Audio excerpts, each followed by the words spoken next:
అంటే మీరు ఎన్నో రకాల ఉద్యమం చిన్నప్పటి నుంచే ఉద్యమంలో ఉండడము, తర్వాత తెలంగాణ వచ్చిన తర్వాత కూడా ఎన్నో రకాల స్టేజ్ పర్ఫార్మెన్స్‌లు ఇవ్వడం అవన్నీ జరిగిందని చెప్తున్నారు.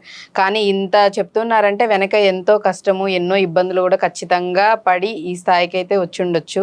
సో, అవన్నీ కూడా మాటల్లో కన్నా పాట రూపంలో మంచి మంచి పాటలున్నాయి. నేను ఒక 2 లైన్స్ పాడి వినిపిస్తా అంటున్నారు అన్న. చూద్దాం. అయితే మేడం ఇది ఎక్కడున్న మారుమూల ప్రాంతంలో అంటే గల్లీలలో ఊర్లలో కొట్టే డప్పు ఈరోజు సీఎం సభలలో కూడా డప్పు ప్లే చేస్తుంది. అవును. ఇప్పుడు రేవంత్ రెడ్డి గారి సభలలో కూడా ఆ అవకాశం కల్పించిన చక్రాల రగన్న గారికి ఈ ఛానల్ ద్వారా నమస్కారం తెలియజేస్తున్నా. ఎక్కడో మారుమూల ఉన్న ప్రాంతం నుంచి ఇవాళ ప్రతి స్టేజ్ ఎక్కడైనా సీఎం సభలు ఎక్కడ ఉంటే నరేష్ అక్కడ ఉండాల్సింది. ఓకే. అది నేనేం చెప్తున్నంటే పుట్టిన ప్రతి మనిషికి ఏదో కళ ఉంటుంది. పుట్టిన ప్రతి మనిషికి ఏదో కళ ఉంటుంది, అది నిజములే. ఎదటి వాణ్ణి తక్కువ అంచనేసుకుంటే ఎన్నటికీ ఎదగలేములే. అది ఆటైనా ఏ పాటైనా గొప్ప రచనైనా. పుట్టిన ప్రతి మనిషికి ఏదో కళ ఉంటుంది, అది నిజములే. ఎదటి వాణ్ణి తక్కువ అంచనేసుకుంటే ఎన్నటికీ ఎదగలేములే. అంటే ఒక్కొక్కరికి ఒక్కొక్క కళ ఉంటుంది కదా మేడం. అంటే ఎవరిని తక్కువ అంచనా వేయొద్దని నేను ఎవరిని తక్కువ అంచనా వేయొద్దు, అండర్ ఎస్టిమేట్ చేయొద్దు, వీళ్ళకి ఏమొచ్చులే అన్న ఇది అట్లా చాలా మంది నేను డప్పు ప్లే చేస్తా, డప్పు కొడతాడు కదా. డప్పు అనేది అది కొట్టరాని వాళ్ళకి చెప్తున్నా. వాళ్ళని మీరు బ్రహ్మదేవిని పోయి అక్కడ పోయి అంటే మీరు ఇంతలా చెప్తున్నారంటే అది కొంచెం మధ్యలో మిమ్మల్ని అంటే ఇబ్బంది పెట్టిన వాళ్ళు అట్లా మాటలు అన్న వాళ్ళు ఉన్నారు. అయితే ఉంటారు కదా మేడం. ఇప్పుడు 18 years నుంచి నేను ఇదే ఫీల్డ్ ను పట్టుకుంటున్నాను. అంటే ఏది జాబ్ కానీ ఏదైనా వేరే ఇప్పుడు జాబ్ చేసుకోవాలని కూడా అంటే ఈ కళ ఫీల్డ్ లో ఉన్న వాళ్ళు మళ్ళీ వేరే చేయాలంటే చేయలేకపోతారు.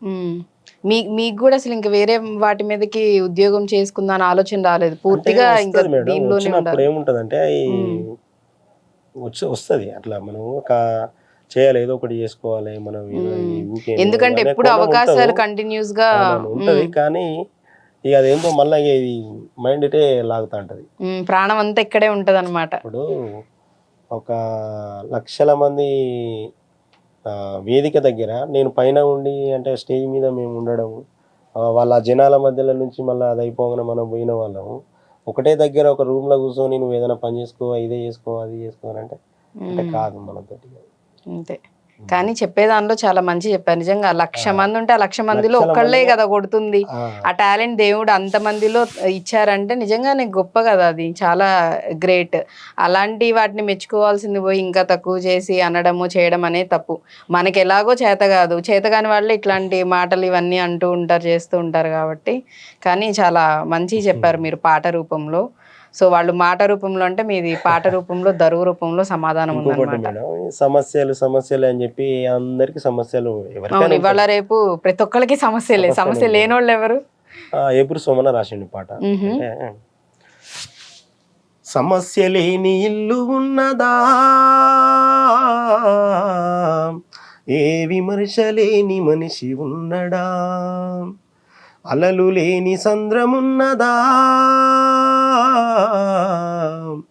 ఏ వెతలు లేని బతుకులున్నయా, సమస్యల విమర్శలతో సాగెను నీ ప్రయాణం, అది అధిగమించి నిలబడితేనే చేరెదవు నీ గమ్యం, చేరెదవు నీ గమ్యం. సమస్య లేని ఇల్లు ఉన్నదా, ఏ విమర్శ లేని మనిషి ఉన్నడా. చాలా బాగా రాశారు. అంటే సోమన పాట. సమస్యలు నాకున్నాయి, సమస్య వీళ్ళకున్నాయి, నాకున్నాయి బాధలు, నాకున్నాయి కష్టాలు, అందరికి ఉంటాయి సమస్యలు. ఆ సమస్యలన్నీ అధిగమించి మనం నిలబడ్డప్పుడే ఓకే పలానా నరేష్ పలానా వాళ్ళు. అవును, మన సమస్య కన్నా మన పేరు, మనం చేసే పని తెలుస్తుంది, అందరికి వినిపిస్తుంది, కనిపిస్తుంది. కాబట్టి అంతే, సమస్యలు ఉన్నాయని చెప్పి ఊరికే భయపడొద్దని చెప్పడానికి. భయపడడం ఏముంటుంది, సమస్య అనేది ప్రతి ఇంటికి సమస్యలు ఉంటాయి, ప్రతి మనిషికి సమస్య ఉంటాయి.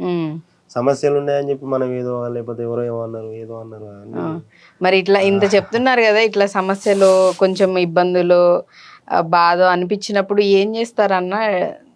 అన్నిటికీ మెడిసిన్ అదేనా, దరువు కుట్టడమేనా లేకపోతే? అంటే ఇక అదే మేడం, ఇక అంటే ఆ ఆలోచన వచ్చినప్పుడు ఏముంటుంది, కొంచెం బాధ అనిపిస్తుంది. అంటే అప్పుడు తెలంగాణ ఉద్యమంలో మేము 2009 నుంచి చేసినాం కదా మేడం. అప్పుడు 550 మందికి గత ప్రభుత్వం, టీఆర్ఎస్ ప్రభుత్వం, కేసీఆర్ గారు ఒక 550 మందికి ఉద్యోగాలు ఇచ్చారు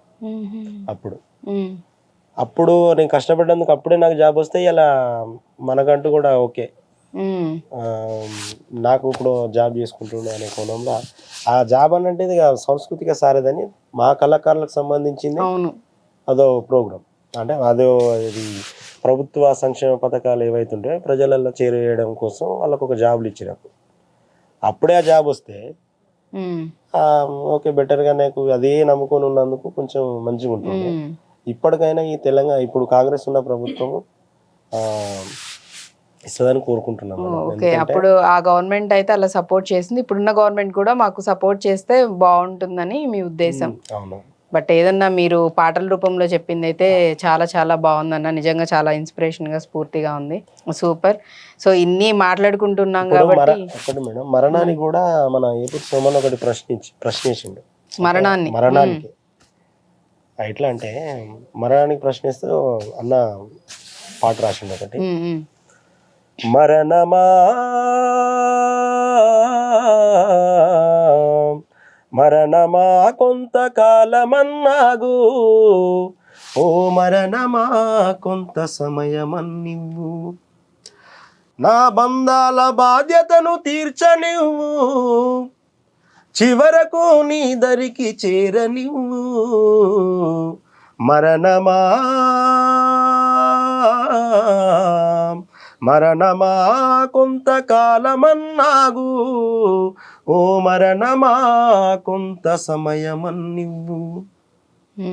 అంటే ఈ బంధాలు, ఇప్పుడు ఈ బంధాలు పెన వేసుకున్నప్పుడు మనకు అంటూ కుటుంబము అవన్నీ ఉన్నప్పుడు మన బాధ్యతలు అనేది నెరవేర్చినాక ఇక ఎప్పుడు పుట్టినోళ్ళు అయితే ఎప్పటికన్నా పోవాల్సిందే కదా.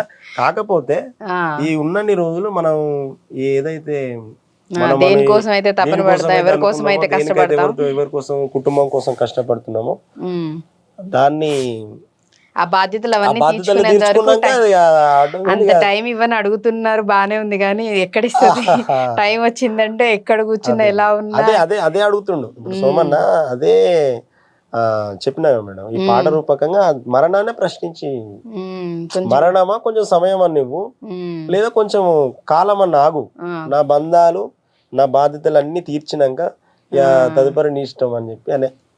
అది కానీ అంత అవకాశం ఎవరికి ఉంటది, చెప్పి రాదు కదా.